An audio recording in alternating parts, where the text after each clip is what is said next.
Esta viagem começa na costa sudoeste de Portugal, na Península de Troia. Em seguida, desce até o Cabo de São Vicente, o epicentro da era das descobertas do Império Português.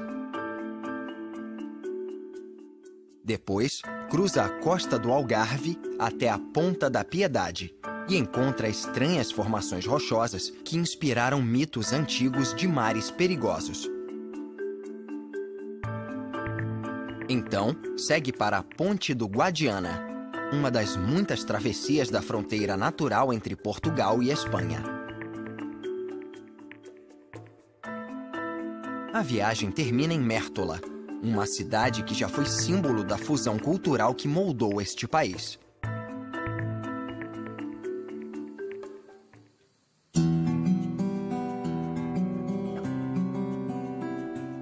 A Península de Troia se estende por 25 quilômetros a partir do estuário do rio Sado.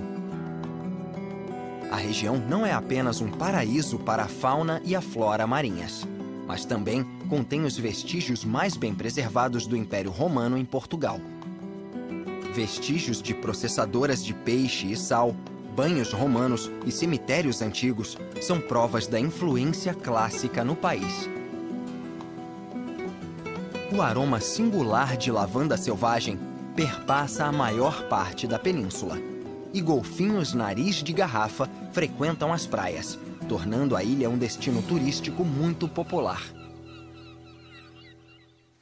A viagem segue a costa para o sul, e a paisagem selvagem é interrompida na cidade portuária de Sines. Este é um dos maiores complexos marítimos industriais de Portugal.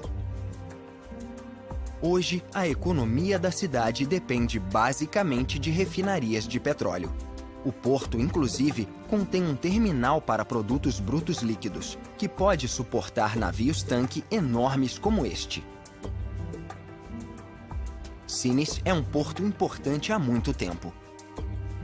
Na antiguidade, os romanos estabeleceram uma enorme salga de peixes na cidade.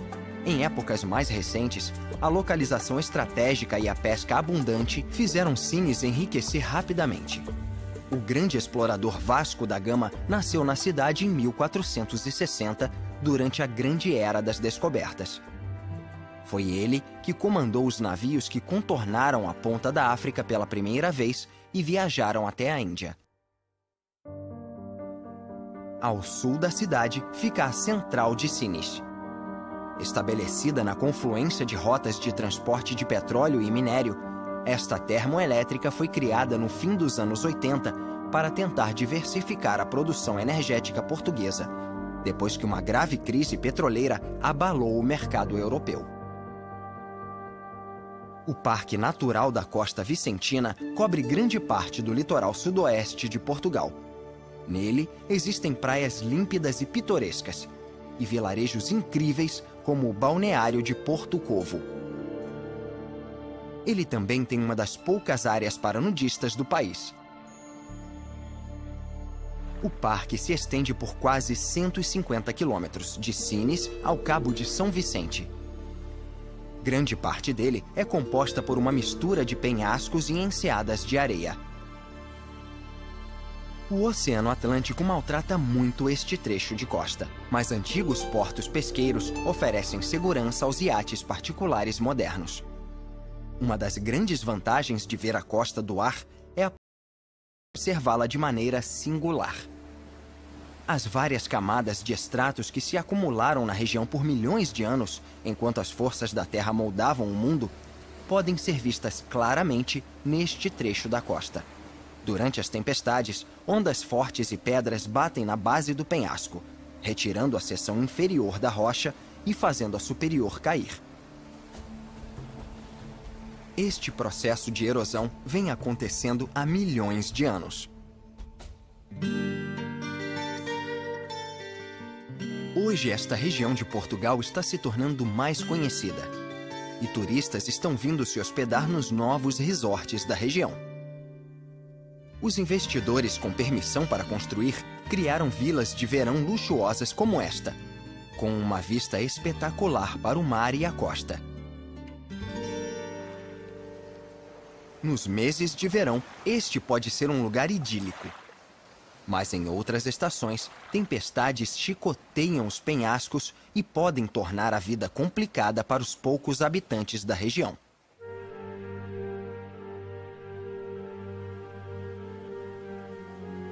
Rochas traiçoeiras esperam para destruir todo o navio que está sendo levado para a costa. Os portugueses sempre tiveram grande respeito pelo mar. Talvez por isso tenham fornecido tantos exploradores ao mundo com o passar dos anos.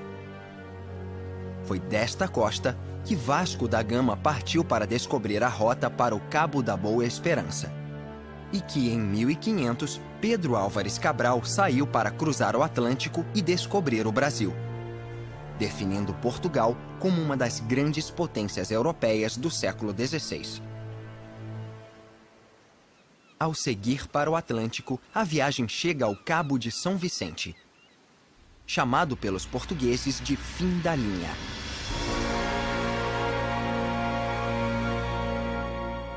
No limite de um penhasco de 75 metros de altura, fica o farol mais famoso de Portugal, um ícone da história marítima da Europa. A estrutura atual foi construída em 1846, mas há faróis neste local desde o século XVI, que serviam como marco para os navios que vinham e voltavam do Mediterrâneo. Na verdade, a história do local é ainda mais antiga, já que foi nele que, no século XV, Dom Henrique, uma figura essencial para a expansão da Europa para a África, estabeleceu sua residência e promoveu grande parte do sucesso de Portugal. Ele também criou uma escola perto do farol, atraindo os maiores talentos de toda a Europa que vinham aprender a fazer mapas, construir navios e navegar. O treinamento intenso acabou fazendo com que uma nova geração de exploradores surgisse.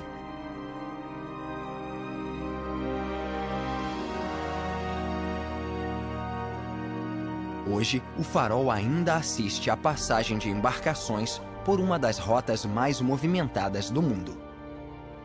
Suas duas lâmpadas de 1000 watts podem ser vistas a 60 quilômetros de distância. No passado, a importância estratégica do cabo fez com que ele estivesse constantemente sob ameaça.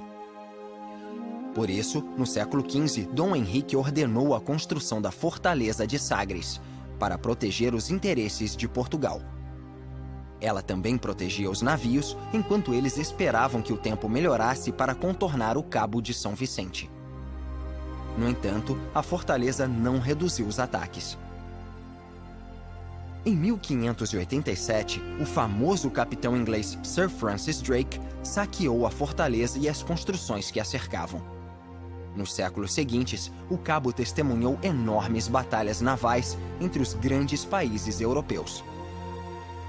Mas, ironicamente, foi um terremoto devastador do século XVIII que reduziu a fortaleza a escombros.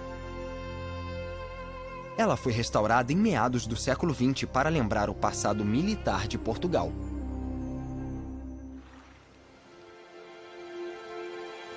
Ao dar a volta no cabo, a viagem chega à costa sul de Portugal, o Algarve. Esta é uma das áreas litorâneas mais populares da Europa. O nome Algarve lembra a época em que os mouros invadiram e ocuparam grande parte do sul da Península Ibérica, já que em árabe a palavra significa oeste.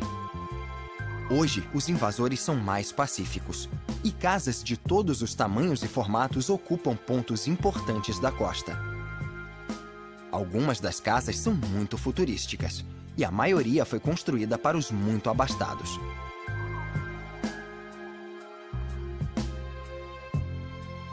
E nenhuma cidade tipifica mais o Algarve do que Salema. Metade de sua população é composta por pescadores esforçados e a outra metade por turistas impressionados que vêm relaxar ao sol. A economia dupla serviu bem à região, até que a crise financeira global do início dos anos 2000 deixou o destino de Salema mais difícil. No entanto, a cidade vem se recuperando com lentidão, mas regularmente. Mais a leste da costa, a viagem chega à Luz, conhecida pelos moradores como Praia da Luz. A expressão foi registrada pela primeira vez nos anos 20. Desde então, este antigo vilarejo pesqueiro vem se transformando num grande balneário. Antigas enlatadoras foram substituídas gradualmente por escolas de windsurf e mergulho, discotecas, lojas e restaurantes. Os fazendeiros locais venderam seus terrenos para investidores que construíram hotéis, condomínios e prédios de apartamentos. Infelizmente, o balneário ganhou fama internacional em 2007, quando uma menina, Madeleine McCann, foi sequestrada em seu hotel. O caso foi divulgado em todo o mundo.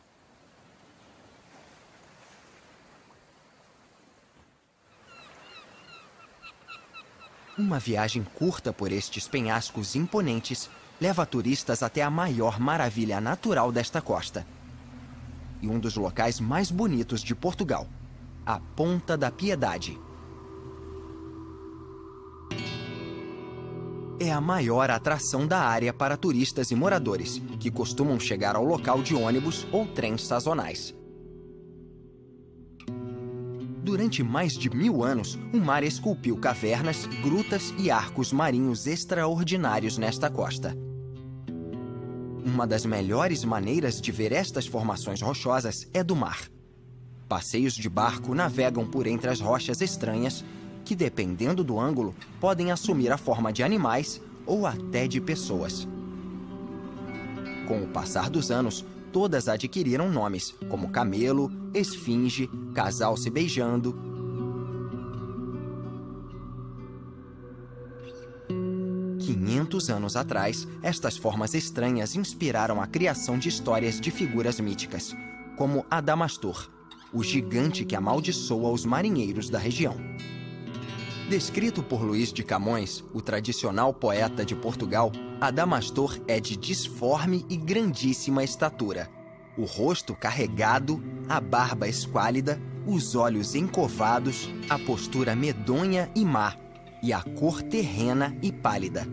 Cheios de terra e crespos os cabelos, a boca negra, os dentes amarelos. A figura mítica foi criada para representar os perigos que os portugueses enfrentavam quando saíam em busca de novas terras. Ele costumava ser desenhado nos mapas em lugares em que navios não haviam velejado ou que haviam naufragado.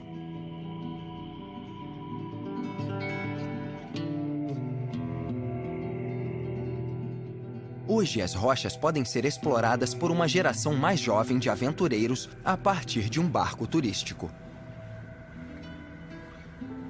Para os mais audaciosos, os caiaques são uma ótima opção. Mas existe um morador destas rochas que é menos assustador: um pombo selvagem raro.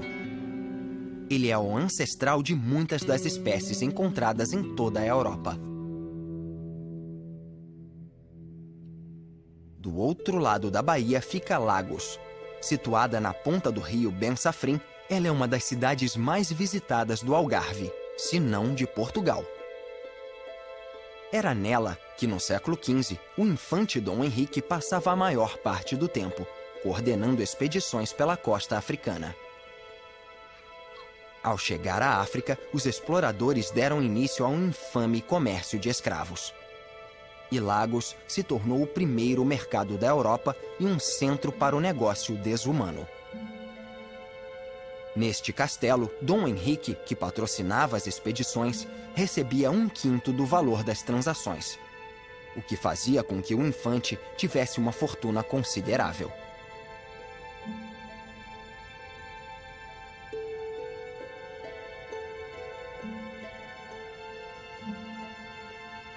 Hoje, a história de Lagos é muito diferente. Um famoso site de viagens chegou até a afirmar que a cidade é o melhor novo destino turístico do mundo.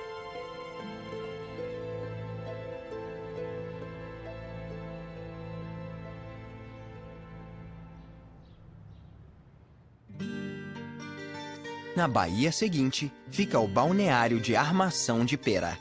A maior parte desta costa viu seus vilarejos se transformarem em balneários famosos e modernos.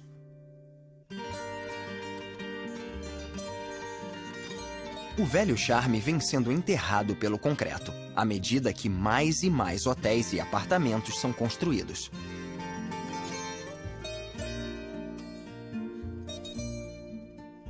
Um dos principais destinos turísticos da região é Albufeira, chamada de porta de entrada do Algarve e capital do turismo. Os inúmeros hotéis da cidade atraem visitantes de toda a Europa. Dos 5 milhões de pessoas que vêm para o Algarve todos os anos, a maioria fica em Albufeira.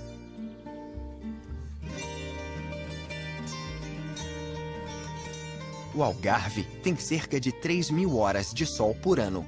Por isso, não é apenas um balneário popular, mas um local em que os estrangeiros compram propriedades.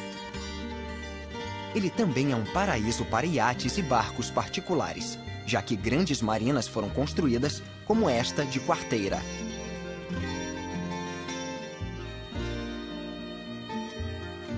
A região se tornou popular como um local de moradia, com praias excelentes, quadras de esporte maravilhosas e bons restaurantes e boates.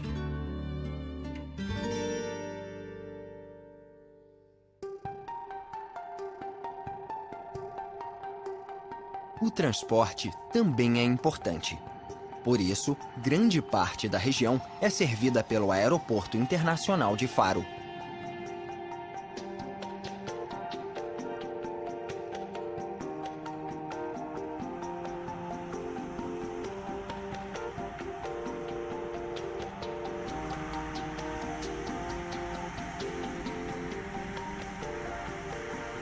Cerca de 6 milhões de passageiros passam pelo aeroporto todos os anos.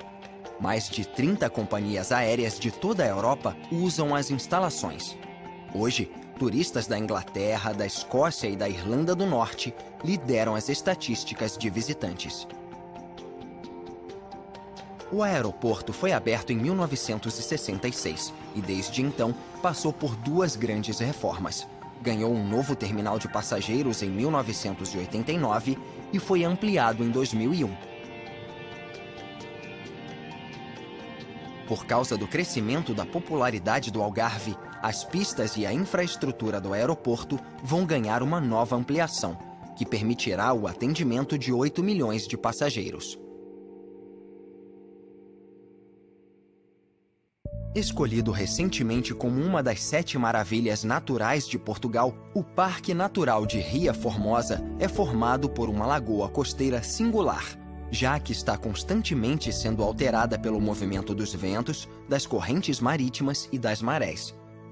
O parque se estende por 18 mil hectares e é um paraíso para observadores de pássaros, já que é um ponto de parada para aves que viajam entre a Europa e a África.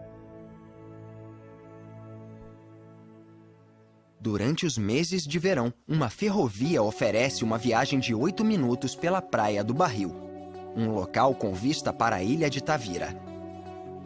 No passado, o local era um ponto estratégico da entrada do Mediterrâneo e foi disputado por poderosos rivais europeus. No fim, a natureza se tornou vencedora. Um terremoto catastrófico atingiu Lisboa em 1755. Praticamente destruiu a ilha de Tavira com um enorme tsunami, que arrasou todo o terreno, destruindo fortalezas e vilarejos no caminho.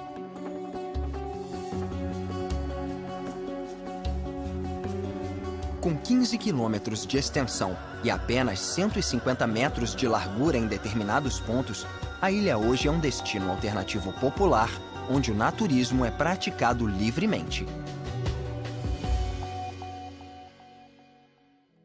Mas Tavira não é apenas um destino de férias. Uma série de salinas cobre praticamente todo o norte da ilha. A água salgada é jogada em leitos artificiais como este, onde a umidade é extraída através da evaporação natural. A indústria da região é elogiada por conservacionistas. já que cria um ambiente benéfico para aves ameaçadas e outros animais marinhos.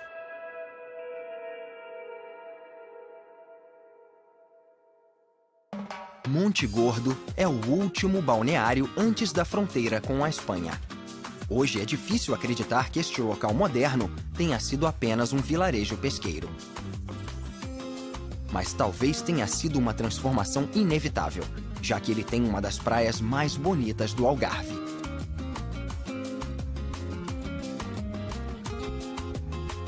A fronteira espanhola fica muito próxima de Monte Gordo. Por cerca de 50 quilômetros, Portugal e Espanha são divididos pelo rio Guadiana. Na ponta sul do rio, os países são unidos por esta ponte pêncil, inaugurada em 1991. Foram necessários 4 anos para construí-la.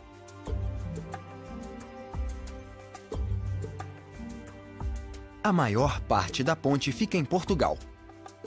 Mas a Torre Leste foi construída numa ilha artificial no território espanhol.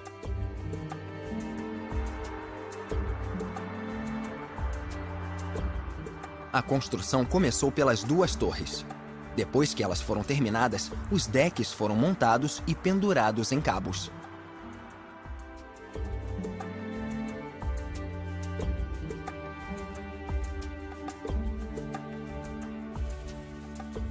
O deck, que tem 4 faixas para carros, é feito de concreto protendido e fica 20 metros acima do rio, o que permite que grandes embarcações passem por baixo dele.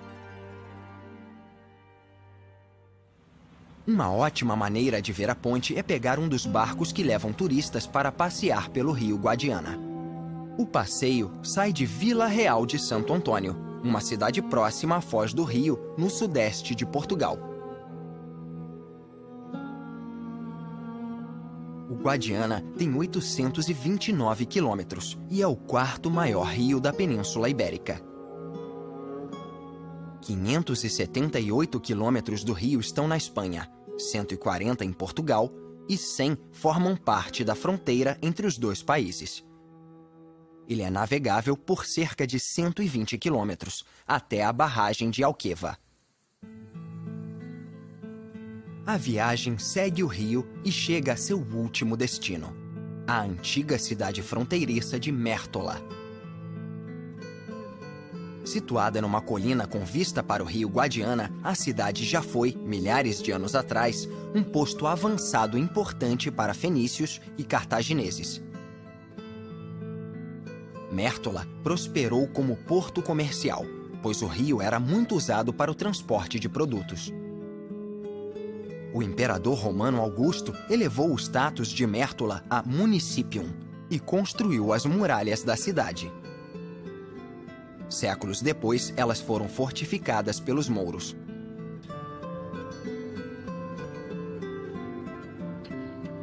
Durante a Reconquista, a cidade teve papel essencial, pois foi a sede de um dos maiores exércitos cristãos de Portugal: os Cavaleiros da Ordem de Santiago da Espada. Mértola ainda mantém vestígios dessa fusão de culturas, como este castelo, que foi iniciado pelos muçulmanos e terminado pelos cristãos no século XIV.